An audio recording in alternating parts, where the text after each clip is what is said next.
Há exatamente um ano, israelenses acordavam com rastros de fumaça no céu e dezenas de explosões em um ataque surpresa do grupo armado palestino Hamas. Israel reagiu e desde então milhares de pessoas morreram, outras ficaram gravemente feridas e o centro do conflito entre os dois, a faixa de Gaza, foi arrasado. A troca de ataques levou a uma escalada na tensão do Oriente Médio, já marcado por diversos conflitos históricos. A gente vai olhar sobre esse um ano, né, com o cientista político e assessor especial do Instituto Brasil-Israel, Daniel Dweck, que está conosco aqui no Jornal Dourado. Daniel, obrigada por nos atender, um bom dia. Olá, Carol, bom dia a você e todos os ouvintes. Gostaria de pensar primeiro a figura de Netanyahu, né, o primeiro-ministro de Israel. Ele presidiu, que foi considerado um fracasso em relação à segurança nacional com esse ataque. Mas depois de 7 de outubro, ele tem também acumulado algumas vitórias que, de alguma forma, o encorajam a seguir com essa ampliação do conflito até o Líbano. Ele, na Assembleia da ONU, disse que se o Hamas permanecer no poder, ele vai se reagrupar e atacar os israelenses novamente. Então, como é que chega o capital político de Netanyahu a esse 7 de outubro, até com a ampliação do conflito até o Líbano também? Pois é, o primeiro-ministro de Israel, Benjamin Netanyahu, é a pessoa que mais tempo ocupou esse cargo. E ele já vinha desgastado por uma série de processos judiciais quando, em 7 de outubro, aconteceu o ataque do Hamas contra o sul de Israel. E, nesse momento, em meio a essas acusações de corrupção que ele vinha sofrendo, o que o segurava no cargo, o que garantia o prestígio junto à população israelense, era tanto a segurança que ele dizia ser capaz de promover, e era visto assim, como também uma certa estabilidade econômica, crescimento econômico do país. Em 7 de outubro de 2023, essas duas coisas acabam ruindo. A segurança, ela pareceu muito mais ilusória, com um ataque que matou mais de 1.000 israelenses no único dia, o ataque mais severo da história de Israel, e que também lançou Israel, o país, numa crise econômica bastante significativa. Daí que ele perdeu muito do apoio que já não era tão grande, com alguns dizendo que ele vai ser incapaz de se reeleger novamente. É claro que com a perpetuação da guerra, a necessidade da coesão da população para vencer as ameaças externas e principalmente sempre que Israel consegue alguma vitória significativa no campo de batalha, isso acaba reforçando um pouco a popularidade do primeiro-ministro de Israel. Mas até agora, de acordo com todos os números de pesquisas, ele está muito mais fraco do que ele jamais foi e dificilmente seria eleito novamente quando houver eleições. Daniel, hoje saiu um balanço das Forças de Defesa de Israel mostrando que 782 soldados morreram em combate na faixa de Gaza e também aqui nos ataques do Hamas há um ano.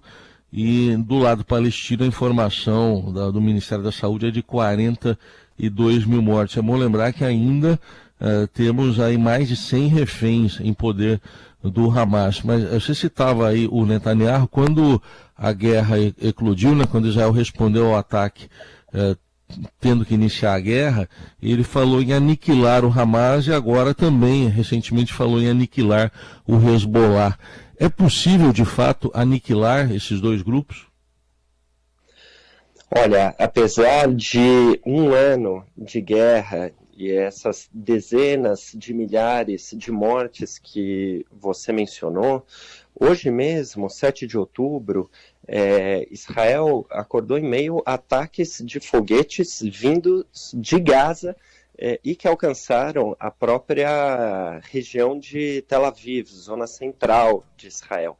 Era um lembrete do Hamas de que o grupo ainda segue existindo e capaz de atacar Israel com foguetes da forma como fez hoje. É claro que as capacidades militares e também políticas do Hamas estão muito debilitadas, né? De fato, a guerra, ela, por um lado, atingiu diretamente a liderança do Hamas e, por outro, também a própria estrutura do grupo, né? Pessoas, capacidades militares, os túneis, as armas, enfim. Então, o Hamas, um ano depois da guerra, está absolutamente mais enfraquecido.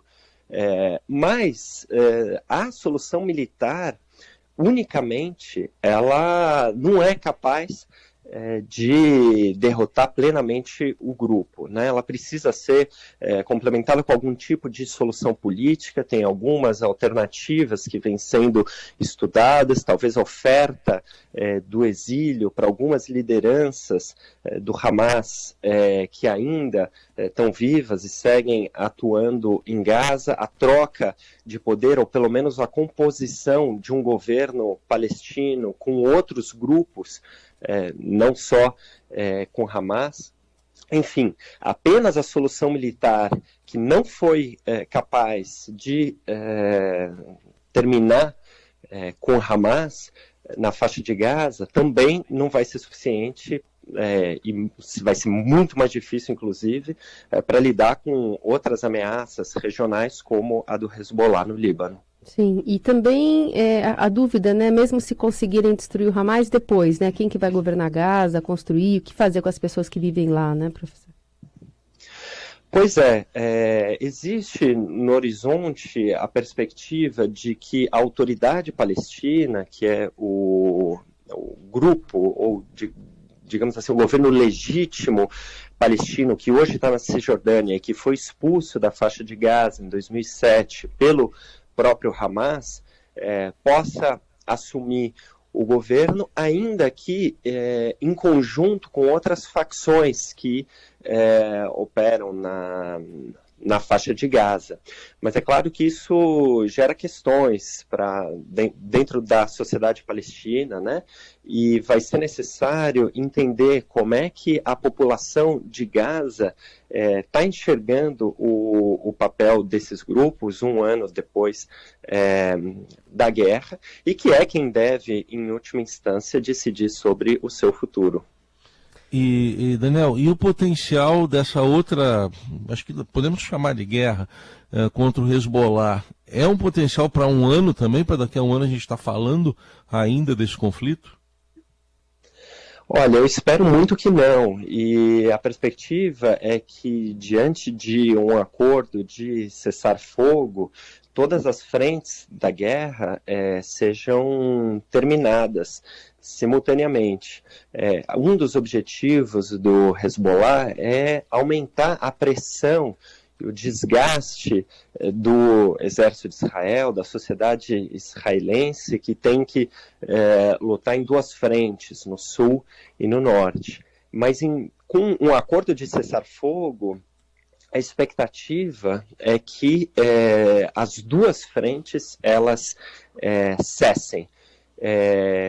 Eu entendo que Israel, como parte da sua estratégia, também tem tentado colocar mais pressão sobre o Hezbollah, também tem atingido as suas lideranças e, com isso, conseguiu um melhor acordo para finalizar essa guerra. Espero que a gente esteja próximo de que isso aconteça e daqui a um ano a gente não esteja falando sobre isso. Esse cientista social e assessor especial do Instituto Brasil-Israel, Daniel Douek, que conversou conosco aqui no Jornal Dourado. Muito obrigada, viu, Daniel? Um bom dia. Eu que agradeço, um bom dia, sempre à disposição.